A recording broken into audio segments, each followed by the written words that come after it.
For more than 20 years, my parents left me out of every family trip, always saying, "You never fit in. It's better if we don't bring you." But when I went on a luxury, all-inclusive vacation with my own family, they completely lost it. Imagine getting a text from your family, a picture from paradise, with the words, "Wish you were here." But what if that photo was actually a brutal reminder of 2 decades of heartbreaking exclusion? What if it was the moment you finally shattered under the weight of their silent rejection and decided enough was finally enough? That's where my story begins. I was sitting at my desk, phone buzzing, and there it was, a postcard-perfect shot. My entire family, laughing on a pristine beach in the Bahamas. Mom, Dad, my sister Sarah with her husband and kids, my brother Michael with his wife and their twin boys. Everyone looked tan, relaxed, genuinely happy. Underneath, that infuriating text, "Wish you were here." But I knew better. They didn't wish I was there at all.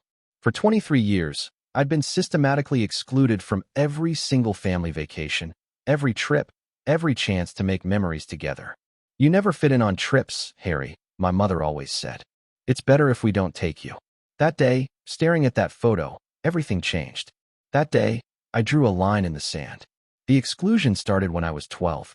I remember the exact moment because it was the first time I truly understood that being someone's son didn't automatically mean you belonged. We were gathered around the kitchen table, and Dad was spreading out brochures for Disney World. My heart leapt with excitement. Mickey Mouse, Space Mountain, all the rides I'd seen on TV. I started rattling off all the attractions we had to hit first, how we'd get fast passes, maybe even stay at a resort hotel. "Harry, honey," Mom interrupted, her voice taking on that sugar-coated dread she used just before delivering bad news. "We've been talking, and we think it might be better if you stayed with Aunt Ruth this time." "What? What?" The words came out higher pitched than I intended, a desperate plea. Dad cleared his throat. "You complain a lot, son. About the heat, about walking, about waiting in lines. We just want this to be a special trip for Sarah and Michael." It hit me like a punch to the gut. I was 12. Of course, I complained sometimes. All kids did. But somehow, my complaints were different. Somehow, my discomfort was a direct threat to everyone else's happiness.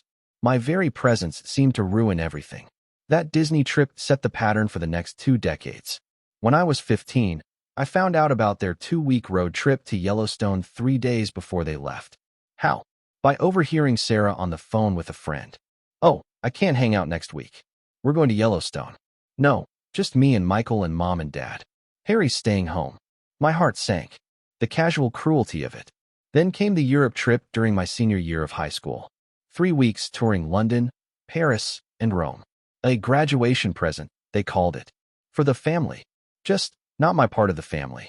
I graduated with honors, got accepted to my first-choice college. But I wasn't worthy of celebrating with a European vacation. Instead, I spent 3 weeks bagging groceries at the local store, watching their perfect European selfies pop up on social media. College didn't change anything. If anything, it got worse. It wasn't just exclusion anymore. It felt like active sabotage.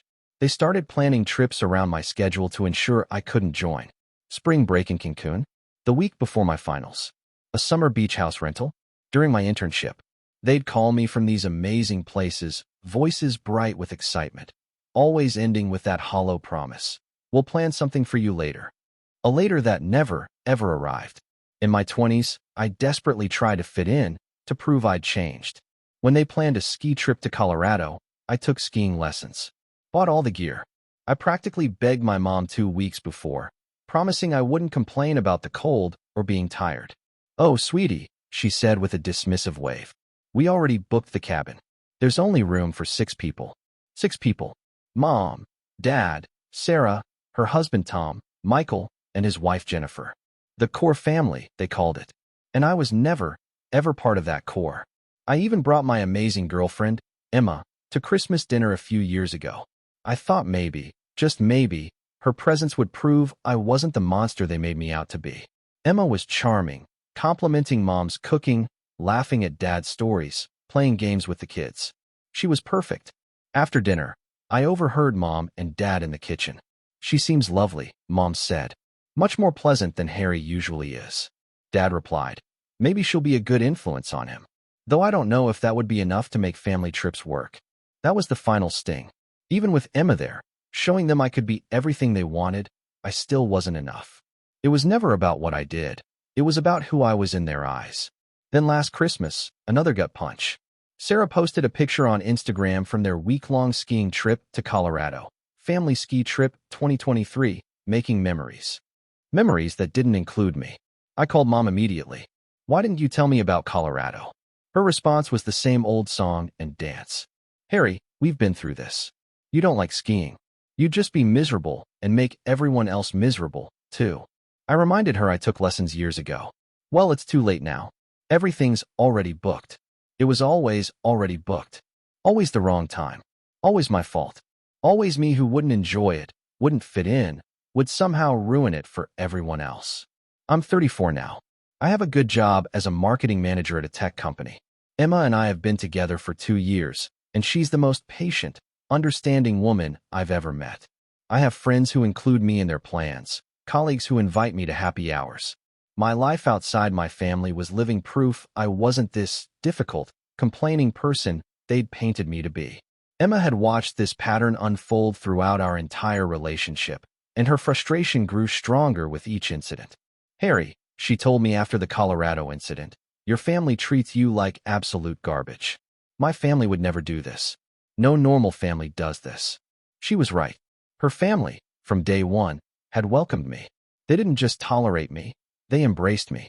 Her parents would ask about my work, remember details I'd shared, include me in group texts about family plans. When they had gatherings, they automatically set a place for me at the table. A simple thing, right? A place at the table. But it felt like the entire world. But here's what really broke me. Last month, Sarah was complaining during our weekly phone call.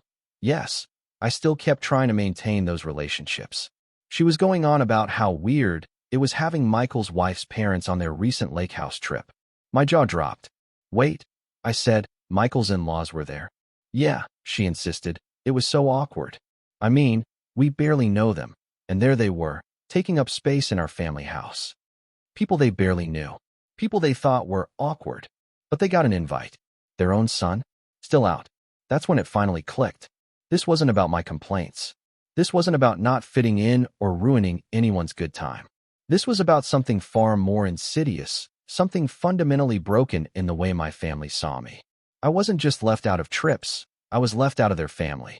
I was excluded from the very concept of belonging. The phone call with my mother the next week was the moment everything changed. I'd spent days dissecting Sarah's words, trying to find some logic for why Michael's in-laws were welcome and I wasn't. Mom, I started, I want to talk about the lake house trip. Oh, it was wonderful. The weather was perfect, and the kids had such a great time fishing. Sarah mentioned that Jennifer's parents were there. A pause. I could practically hear the gears turning in her head. Yes, they were.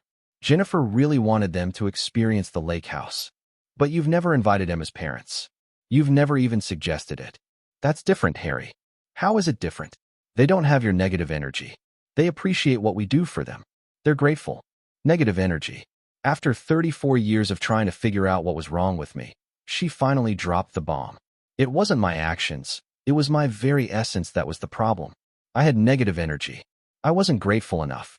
The problem wasn't my complaints or my lack of compatibility with family trips. The problem was my fundamental nature, my energy, my very existence in their space. What negative energy, Mom? What exactly do I do that's so terrible? You know what you do, Harry. You always have something wrong. The room's too hot. The food's too cold. You're tired. You're bored. Nothing's ever good enough for you. I thought about Emma's family gatherings. I never complained about anything there.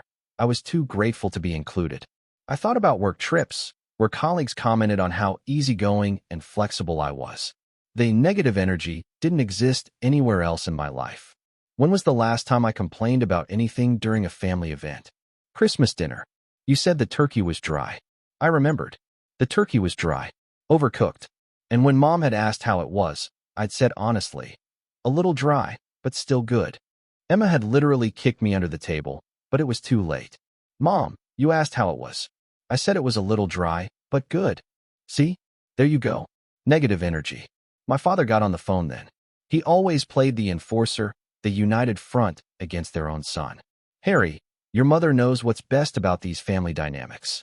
She has good instincts about what makes trips work and what doesn't. Dad, I asked, my voice shaking with suppressed rage and sorrow. Do you think it's normal to exclude one child from every family vacation for over 20 years? We don't exclude you. We invite you to things that are appropriate for you. Like what? What have you invited me to that's appropriate for me? Silence. Crushing, deafening silence. Emma was in the kitchen during this call, and I watched her face, listening to my side of the conversation, transform.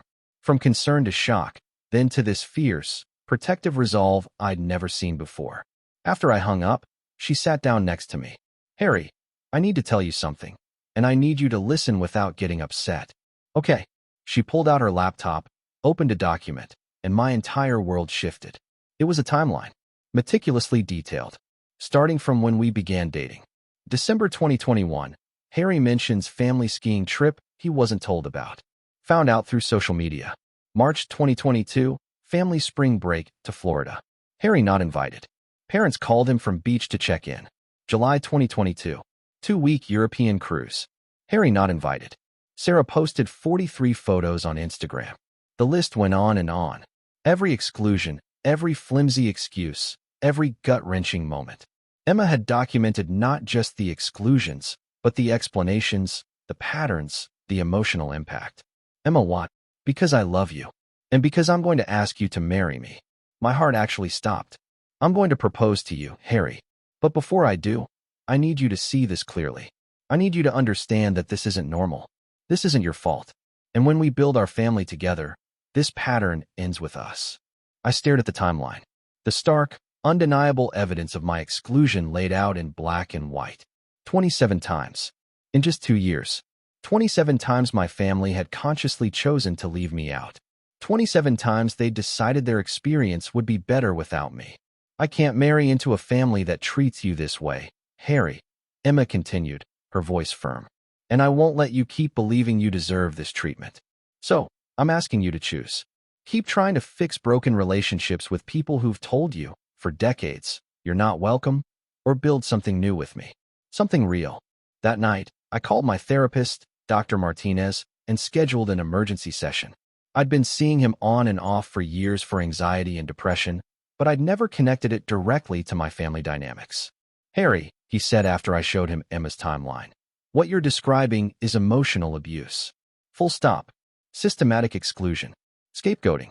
Conditional love based on impossible standards. Your family made you the scapegoat, he continued. The repository for everything that went wrong, everything inconvenient, everything that threatened their perfect image. I thought about being 12 and told I complained too much. About being 15 and overhearing Sarah. About being 34 and hearing my mother say I had negative energy. The question is, Harry, Dr. Martinez concluded, what are you going to do with this knowledge? And that's when I finally, truly decided. For 34 years, I'd been fighting for scraps. Begging for love from people who only saw me as a burden. Emma and her family had shown me what real belonging felt like. It was time to stop clinging to my biological family and start building something real with people who already loved me for who I was. Emma's proposal came 3 weeks later at her parents' house, during their monthly family dinner. She got down on one knee right there, in front of everyone. Robert and Carol, her brother Jake, her sister Amy with her husband and kids. It wasn't the private, romantic scene I'd always pictured. It was messy, loud, joyful, and utterly perfect. People cheered, cried, immediately started making plans. We're having an engagement party, Carol announced, before I'd even fully processed that Emma had just asked me to marry her. 2 weeks from Saturday. I'll call everyone. Emma just laughed. Doesn't matter. We're celebrating that Harry's officially part of the family now. Those words, officially part of the family, they resonated deeper than the yes I'd just said. I'd been coming to their dinners for 2 years, and they'd always treated me like family, but now it was official. Now there was no doubt. I belonged.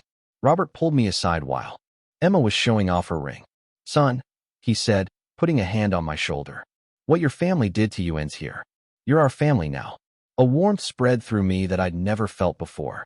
The engagement party was a whirlwind of genuine celebration. 35 people came just for us. Cousins flew in, college friends drove down. Emma's 91-year-old grandmother, Rose, gave a speech about how love finds a way to heal old wounds. No conditional love, no veiled criticisms. Just pure, unadulterated joy. I called my biological parents to tell them the news. "That's wonderful, honey," Mom said. Her voice was flat. "Have you set a date?" "We're thinking next fall. We want to plan something special." "Well, let us know when you have more details." That was it. No congratulations, no excitement, no questions about Emma or our plans. When I told Emma, she just hugged me. "Their loss," she said simply. A month later, Robert and Carol invited us to their annual family reunion in Martha's Vineyard.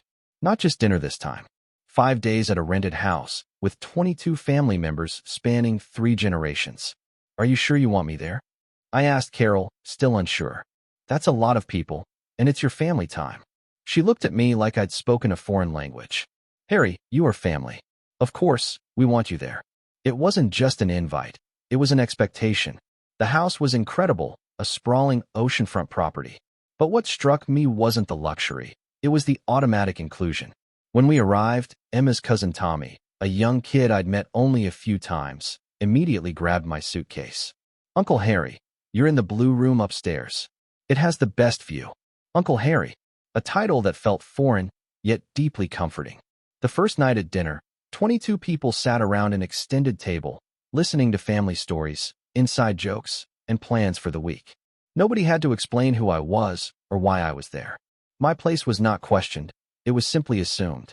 Emma's brother Jake treated me like we'd been brothers our whole lives, including me in morning runs, asking my opinion on work, automatically pairing with me for the family volleyball tournament. It was the relationship I'd always imagined having with Michael, but never did. On the second day, I was helping Grandma Rose set up her easel on the deck. She was 91, sharp as a tack, with eyes that seemed to see everything. "You have a sadness in you, Harry," she said, mixing colors on her palette. "An old sadness." I didn't know what to say. "I had a son like you once," she continued. "His father never thought he was good enough, always finding fault. It took James 40 years to realize the problem wasn't him." She looked at me with those piercing eyes. "Family isn't just blood, dear. Family is who shows up for you." Her words were a balm to my long aching soul. That evening, my phone rang. It was my mother. "Harry, we wanted to let you know we're planning a wine tour in Napa Valley next month. Adults only. Very sophisticated. I thought you should know, in case anyone asks where we are." As if to rub salt in the wound. "We thought about inviting you, but you know how you get around wine. You always say it tastes bitter. I actually love wine. Emma and I go wine tasting regularly. I'm pretty knowledgeable. But at family events, I'd always been nervous, worried about saying the wrong thing. So, I'd made cautious comments about drinks being too strong or too bitter. Those anxious, careful comments, made to avoid conflict, had been weaponized into their truth about me. "Okay, Mom. Have a good trip." After I hung up, Emma sat next to me. "Your family. Napa Valley wine tour. Adults only. Very sophisticated." She was quiet for a minute. "You know what I realized this week?" she asked. "My family has spent more money making you comfortable and welcome as my boyfriend than your family has spent on you in 34 years as their son." It was a stark, brutal truth. Robert and Carol had paid for our flights to Martha's Vineyard, our share of the house, meals, activities. They'd spent probably $2,000 making sure I could be part of this reunion without any financial stress. My parents had never paid for me to join a single family trip. That night, lying in the blue room with the best view, listening to Emma sleep, I made a decision. I knew I had to ask her, properly, with my own words, my own ring, in a way that honored what she'd given me, in a place that embodied everything her family had taught me about love.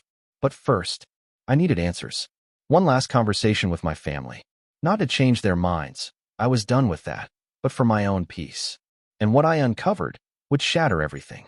When Emma and I returned from Martha's Vineyard, I planned to call my parents. I wanted one honest conversation about their pattern of exclusions, just to understand. But before I could, something unexpected happened. Emma's cousin, David, a paralegal, mentioned something at our goodbye dinner that made my stomach drop. "Harry, didn't your grandfather pass away a few years ago? I remember you mentioning something about an inheritance." I told him Grandpa Joe died 6 years ago, but he didn't leave anything except his house, which my parents sold for his care. David frowned. That's strange. Usually, there's documentation. Have you seen a will? I hadn't. I'd taken my parents' word for it. It made sense. Assisted living is expensive. Would it be weird if I looked into it? David asked, just to make sure everything was handled properly. A week later, David called. Harry, you need to sit down for this. I ducked into an empty conference room at work, heart pounding. Your grandfather left a will. A very specific will. He left his house to your parents. But he also left a separate fund of $90,000 to be divided equally among his 3 grandchildren. My legs nearly buckled. What? $30,000 each for you, Sarah, and Michael. The money was designated specifically for creating joyful family memories and experiences. That's impossible. My parents said he didn't have any money left. They lied, Harry. The estate was settled through their friend, who's an attorney. According to the executive notes, your parents requested that your portion be held in trust because they were concerned about your financial stability and emotional maturity. I felt a wave of nausea. They hadn't just held my money. They'd weaponized my supposed flaws against me. They've had my money for 6 years. Not just your money. They've been using it to supplement their own travel budget. I found credit card records that were part of the estate file.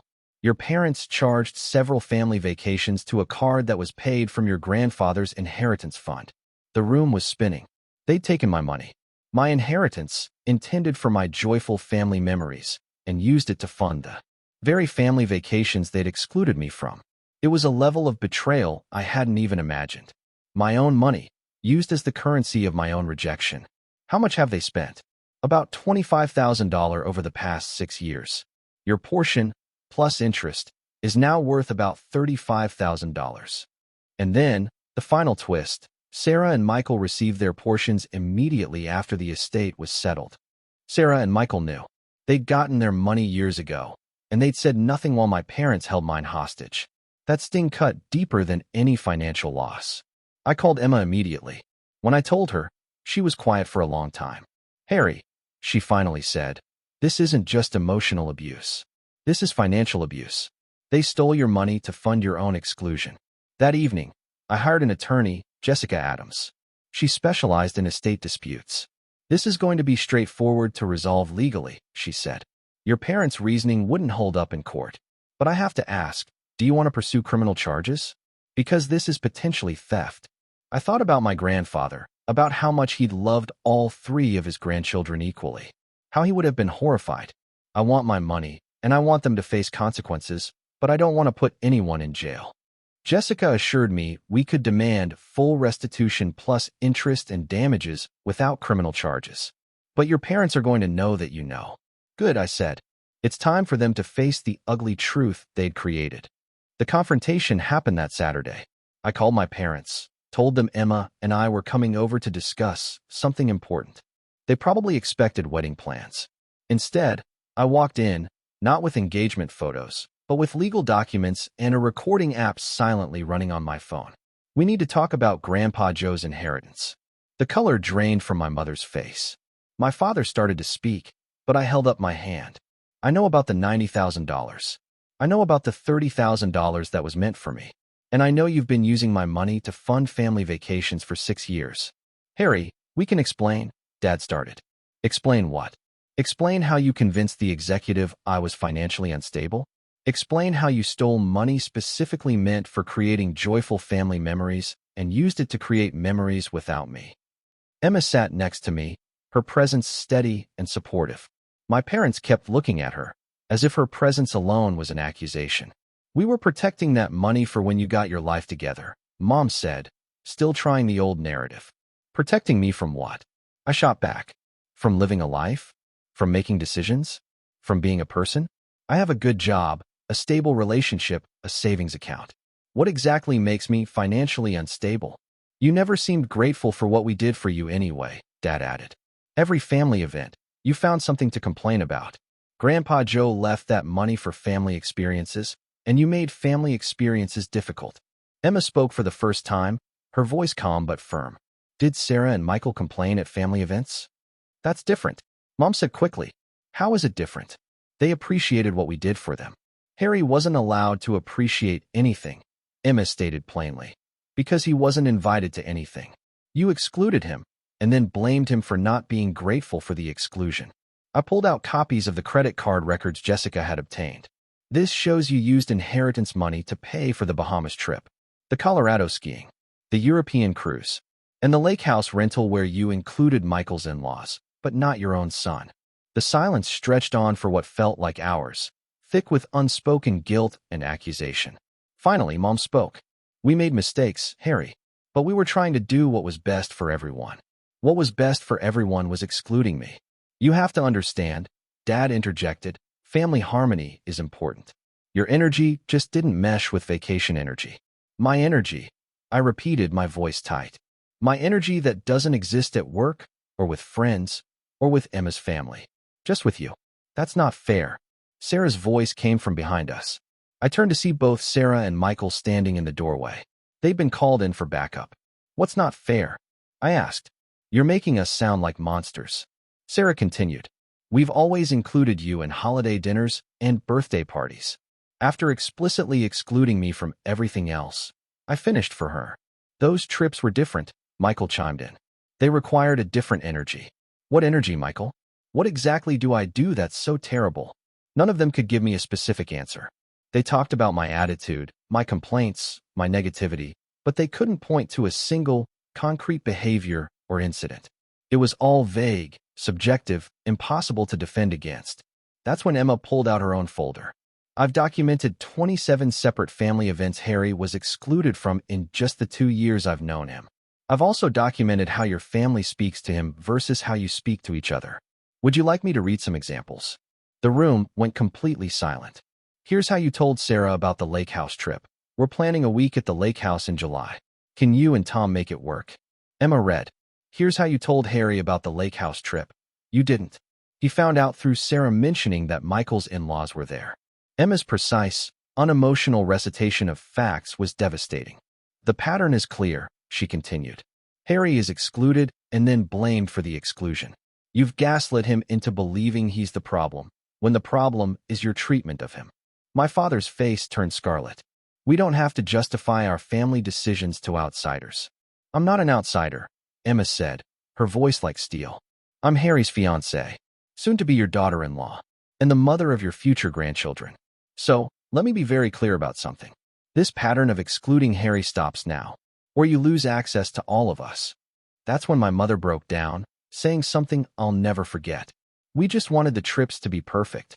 Harry always found problems with things. The hotel room was too loud. The restaurant was too crowded. The activities were too tiring. It was easier without him. Mom, I said quietly, my voice breaking. I was a kid trying to communicate my needs. When I said the hotel room was too loud, I needed help sleeping. When I said the restaurant was too crowded, I was feeling overwhelmed. When I said the activities were too tiring, I needed a break. Instead of helping me, you decided it was easier to abandon me.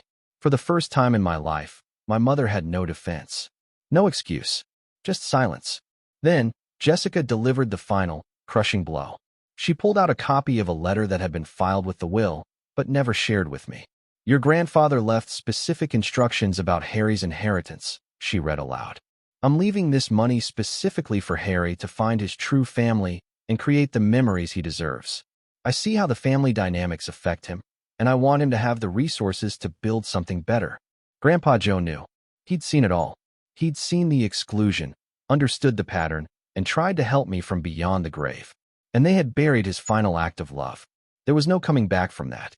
No forgiveness for that level of calculated cruelty. Getting my inheritance back took 3 weeks and cost my parents an additional $12,000 in legal fees and interest penalties. Jessica made sure they understood the full legal and financial consequences of what they'd done. More importantly, she made sure they knew that Emma and I had documented everything and could pursue criminal charges if they ever interfered with our lives again. The $35,000 felt like more than money. It felt like my grandfather's final validation, a message from him that I deserved better than what my family had given me. I used $5,000 to buy Emma the engagement ring she truly deserved. Not the modest ring I'd been planning to afford on my own, but something that reflected how much she meant to me. A testament to the future we were building, funded by justice and love.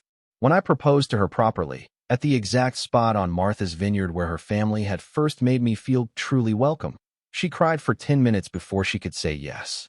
"Harry, you already proposed to me when you accepted my proposal," she laughed through her tears. "This is different," I told her. "This is me choosing you.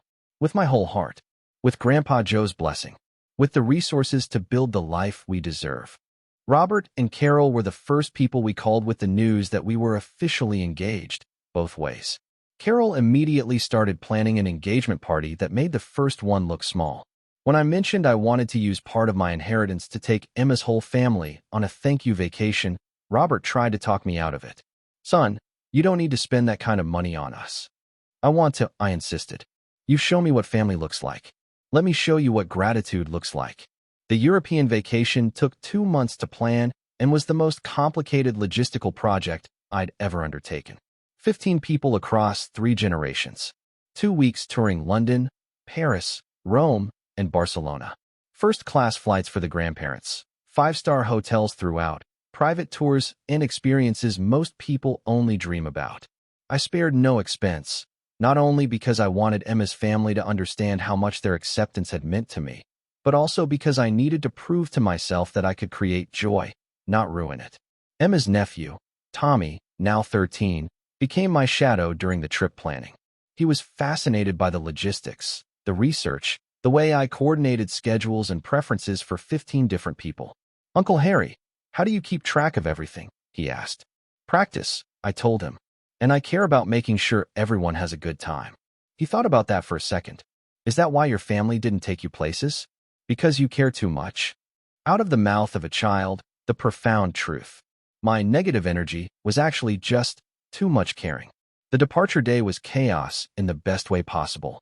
Emma's entire extended family converged at the airport, excited, grateful, and slightly overwhelmed.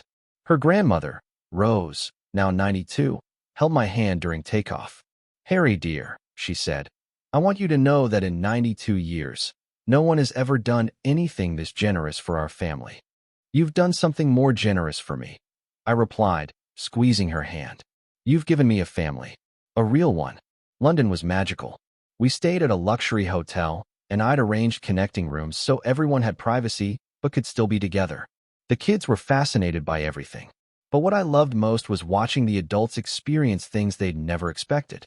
Jake, Emma's brother, had always wanted to visit the Churchill War rooms. I'd arranged a private tour, and watching him walk through those historic spaces with tears in his eyes made every penny worth it. In Paris, I hired a photographer to document our family dinners, our walks along the Seine, our visits to the Louvre. I wanted Emma's family to have professional photos of these memories because they'd given me so many memories I'd never properly documented.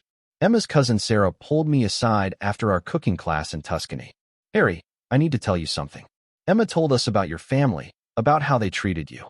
We want you to know that what happened to you was wrong, and we're honored that you chose to share this experience with us. Thank you for letting me be part of your family." "You're not part of our family, Harry," she corrected gently. "You are our family." It wasn't an invitation, it was a declaration. Meanwhile, my biological family's sophisticated Napa Valley trip? Canceled.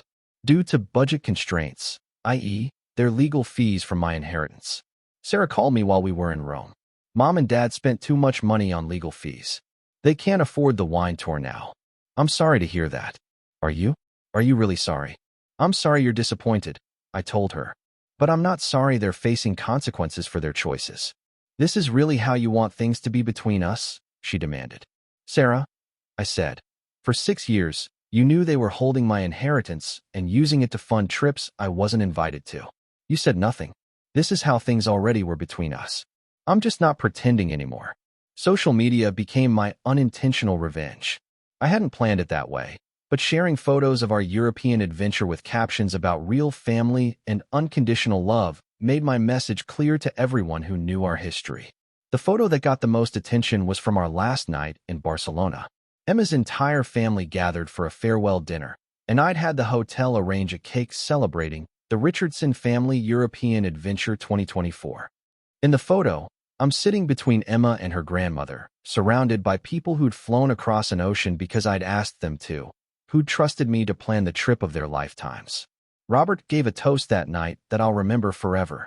2 years ago, Emma brought home this young man who was quiet and cautious and seemed surprised every time we included him in family conversations.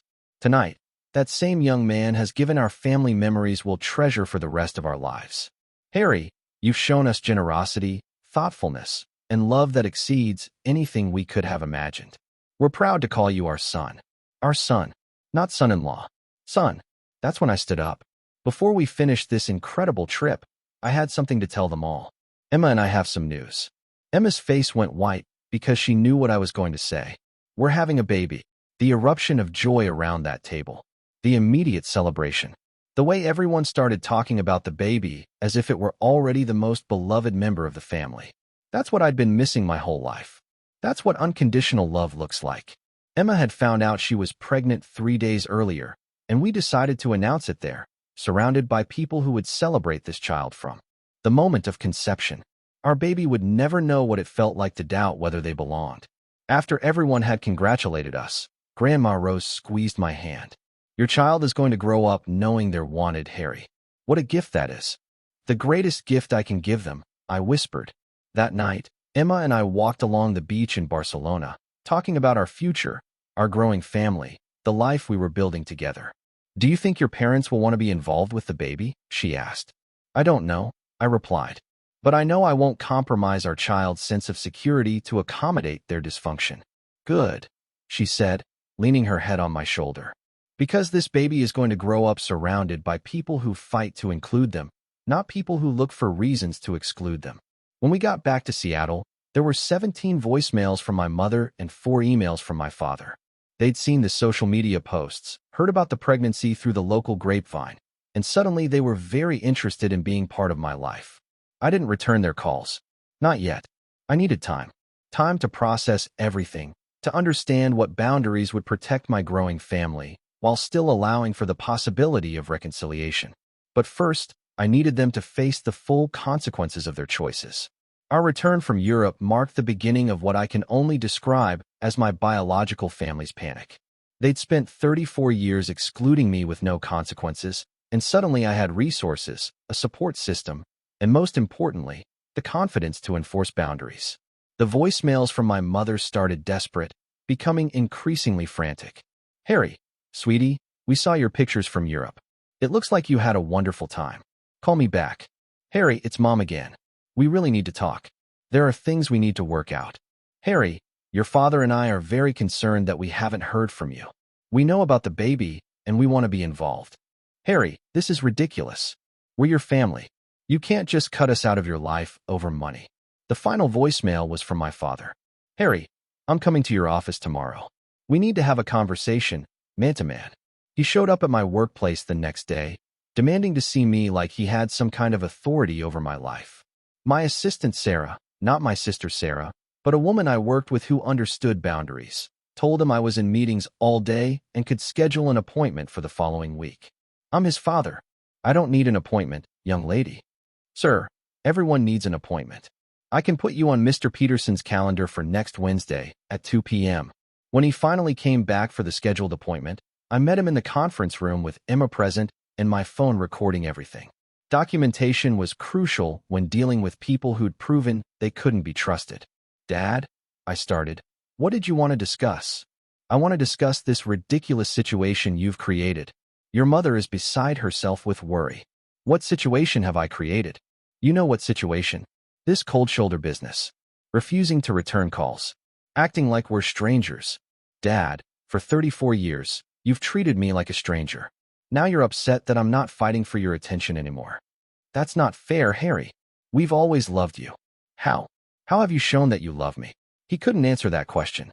For 5 full minutes, he sat there, trying to find examples of love that didn't involve basic obligations like food and shelter. We included you in holiday dinners, he finally mumbled, after what felt like an eternity. You included me in the 1 or 2 events per year where my absence would be noticed by extended family. Your mother feels terrible about the inheritance situation, you say? Does she feel terrible about lying to me? Or does she feel terrible about getting caught? Both. She wants to make it right. How? Silence again. Emma spoke up. Mr. Peterson, Harry and I are building a family together. Our child will be your grandchild. But we need to know that you understand why your treatment of Harry was wrong before we can trust you around our family. What do you want us to say?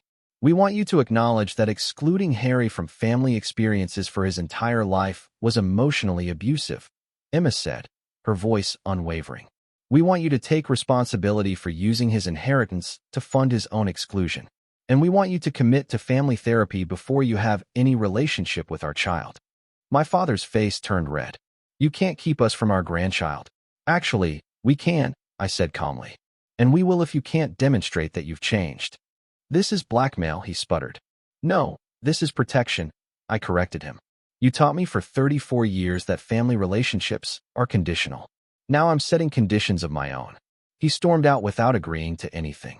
3 days later, my mother showed up at our apartment unannounced. Emma was at work, and I was home with a stomach virus, so I was completely unprepared. Harry, we need to talk about this baby. What about the baby? Your father and I want to be grandparents. We want to be involved. That's not up to you, Mom. That's up to Emma and me. We've already talked to Sarah and Michael. They think you're being unreasonable. Sarah and Michael received their inheritance money 6 years ago and said nothing while you stole mine. Their opinion doesn't matter to me anymore. It wasn't stealing Harry. It was protecting. Protecting me from what? From making bad decisions with money? What bad decisions? I used that money to create beautiful experiences for people I love. Isn't that exactly what Grandpa Joe wanted? He wanted me to create family memories. I did create family memories. With my real family. That's when she lost control completely. Emma's family isn't your real family. We're your real family. You can't just replace us. I didn't replace you, I said, my voice steady despite the surge of emotion. You excluded yourselves. For 34 years, you made it clear that your experience was better without me. Now you get to live with that choice. But the baby changes everything. No, Mom. The baby doesn't change anything about your behavior. It just gives you something you want access to. She started crying then, something I'd never seen her do in front of me before.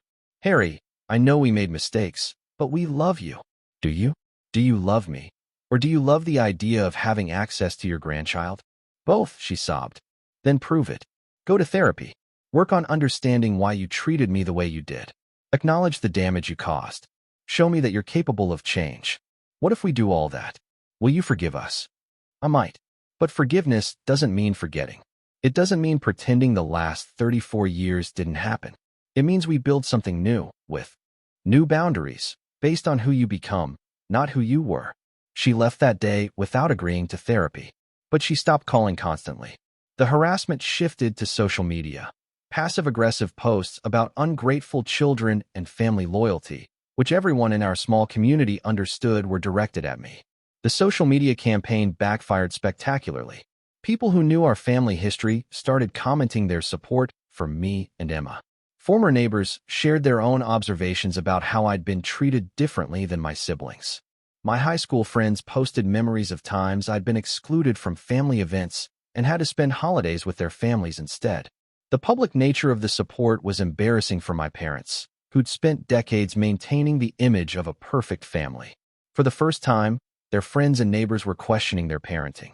During this time, Robert called me with an offer I hadn't expected. Harry, Carol, and I have been talking. We'd like to formally adopt you. Dad, I said, tears blurring my vision. I'm 34 years old. We know it's symbolic, he replied. But we want to make it official that you're our son. We want your children to have grandparents who've never excluded anyone, never played favorites, never made love conditional. The adoption ceremony happened at the courthouse 2 weeks before our wedding, with just Emma and Carol as witnesses. It was a simple legal procedure, but it felt more emotionally significant than anything my biological family had ever done for me. When the judge asked why we were pursuing adult adoption, Robert answered, because family is about choice and commitment, not just genetics. We choose Harry as our son. Walking out of that courthouse with legal parents who'd chosen me as an adult felt like the final piece of healing I needed. I wasn't just escaping my childhood family. I was officially becoming part of a family that wanted me. That evening, my biological parents called together, both on speakerphone. Harry, my mother said, her voice surprisingly subdued. We've been thinking about what you said about therapy, and we're willing to try it if that's what it takes to be part of your life. It was the first time in my life they'd been willing to change their behavior for me instead of demanding that I change for them. Okay, I said. Family therapy. All 5 of us. You, me, Emma, Sarah, and Michael. And individual therapy for both of you to work on understanding the patterns. My mother started to protest. Sarah and Michael don't think they need therapy. Then Sarah and Michael don't get access to our family. This isn't negotiable. 3 weeks later, we had our first family therapy session with Dr. Martinez. It was brutal. My parents spent most of the session defending their choices and minimizing the impact of their behavior. Sarah and Michael complained about being dragged into my problems. But slowly, over months of sessions, something began to shift. My mother started to see how her anxiety about family trips being perfect had led her to eliminate anything she perceived as a threat to that perfection, including her own son's needs and feelings. My father began to understand how his automatic support of my mother's decisions had made him complicit in my emotional abandonment. Sarah and Michael had to confront their own selfishness in benefiting from my exclusion while staying silent about the injustice. It wasn't a miracle transformation. There were setbacks, arguments, sessions where progress felt impossible. But for the first time in our lives, my family was being forced to examine their behavior instead of just expecting me to accept it. The real test would come when our baby was born. Emma and I were married on a perfect October day with 200 guests in attendance. My biological family received invitations but chose not to come, saying they needed more time to process everything. More time after 34 years? Robert walked me down the aisle instead, and Carol helped Emma get ready like she was her own daughter. The wedding was everything a family celebration should be: inclusive, joyous, full of genuine love. Emma's grandmother, Rose, now 93, gave a beautiful speech about how love grows stronger when it's shared freely rather than rationed carefully. Harry and Emma have shown us that family isn't about perfect people making perfect choices, she said. It's about imperfect people choosing to love each other through imperfection. 6 months later, Daniel James Peterson Richardson was born, named after my grandfather and Emma's grandfather, carrying on the legacy of the men who'd shown us what unconditional love looked like. The moment they placed Daniel in my arms, I felt something I'd never experienced before: the absolute certainty that this child would never doubt his place in our family. He would never wonder if he was wanted, never question whether he belonged, never have to earn his spot at our table. My first words to him were a promise. You will never doubt that you're loved, little man. You will always know you belong. Emma's family embraced Daniel like they'd embraced me, immediately, completely, without reservation. Carol and Robert became the kind of grandparents who showed up to every milestone, who babysat without being asked, who created photo albums and memory boxes and traditions specifically for Daniel. The real test came when Daniel was 3 months old. My biological family, still in therapy and making slow progress, asked to meet their grandson. We want to start over, my mother said during one of our sessions. We want to do better. Dr. Martinez facilitated the meeting at our house, with specific boundaries Emma and I had established. They could visit for 2 hours, with Emma and me present the entire time. They could hold Daniel, but any comments about parenting or family dynamics would end the visit immediately. Watching my mother hold Daniel for the first time was complicated. She was gentle with him, genuinely happy to meet him, but I could see her trying to establish some kind of claim. He looks just like Harry did as a baby, she said. Same eyes, same little nose. He looks like himself, Emma corrected politely but firmly. And he's lucky to look like his daddy. My father was more reserved, but I caught him staring at Daniel with something that looked like regret. After they left, my mother called me. Harry, she said, her voice soft. Holding Daniel made me realize something. I can't imagine excluding him from anything. I can't imagine a scenario where I'd think he didn't belong with us.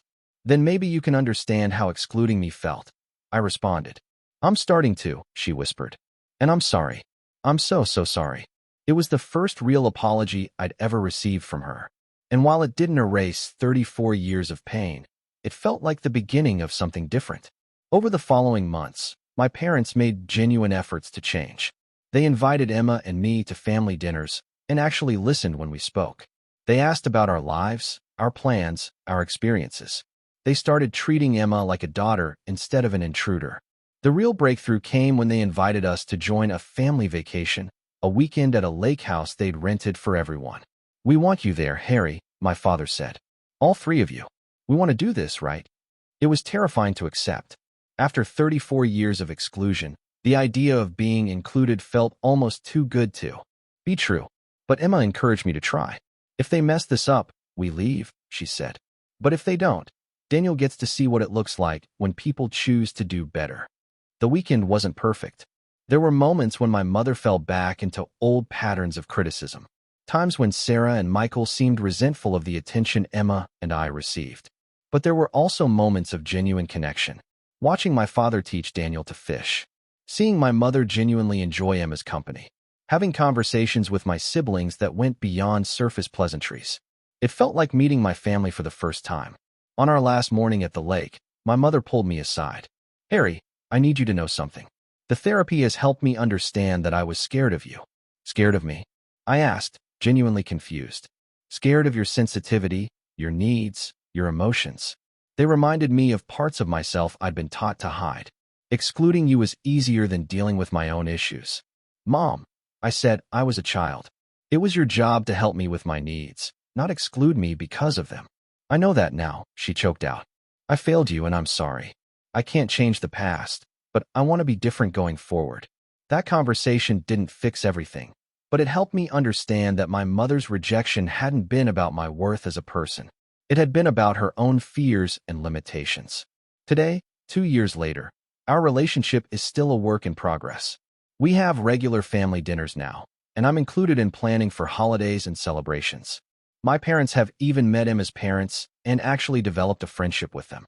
They've learned to respect our boundaries and acknowledge when they slip back into old patterns. More importantly, they've become grandparents who show up for Daniel. They attend his doctor appointments when we need backup, babysit when we want date nights, and most importantly, they include him in everything they do. Daniel will grow up knowing his biological grandparents as people who choose to include rather than exclude. But the greatest gift in all of this has been watching Daniel grow up surrounded by Emma's family. He calls Robert and Carol Grandpa Bob and Grandma Carol, and they spoil him with the kind of unconditional love I only discovered as an adult. He has cousins who automatically include him in games, aunts and uncles who remember his favorite foods, and a family culture that celebrates everyone's presence instead of looking for reasons to exclude. Last month, we took Daniel on his first big family vacation, a trip to Hawaii with Emma's extended family to celebrate Grandma Rose's 95th birthday. Watching Daniel play on the beach, surrounded by 15 people who adore him, I realized something profound. I didn't just escape a family that excluded me. I created a family that celebrates inclusion. Daniel will grow up understanding that love isn't something you have to earn or prove you deserve. He'll know that healthy families make space for everyone's needs and feelings. He'll never experience the anxiety of wondering if he's welcome at his own family's table. The life lesson in all of this isn't just about family dysfunction or emotional abuse or inheritance disputes. It's about understanding that some relationships require complete restructuring before they can be healthy. And some people need to see real consequences before they're motivated to change. But more than that, it's about learning to recognize unconditional love when it's offered to you and having the courage to choose that love over familiar dysfunction. For 34 years, I fought for scraps from people who saw me as a burden. Now I'm surrounded by people who see me as a gift. The difference isn't in me. I was always worthy of love and inclusion. The difference is in them, in their capacity to love without conditions. Emma was right when she said, "You didn't lose a family. You found your real family and built an even better one." Sometimes the family that raises you isn't the family that's meant to sustain you. Sometimes you have to have the courage to choose the people who choose you back. Family isn't about blood or obligation or tradition. Family is about who shows up, who celebrates you, and who makes space for you at their table. Choose your family wisely and never settle for conditional love. As I watch Daniel splash in the waves, held safely by his grandpa Bob while his grandma Carol takes pictures, I know he'll never have to learn this lesson the hard way. He'll grow up knowing he belongs, knowing he's wanted, knowing he's celebrated just for being himself. And that, more than any inheritance or vacation or legal victory, is the greatest gift I can give him.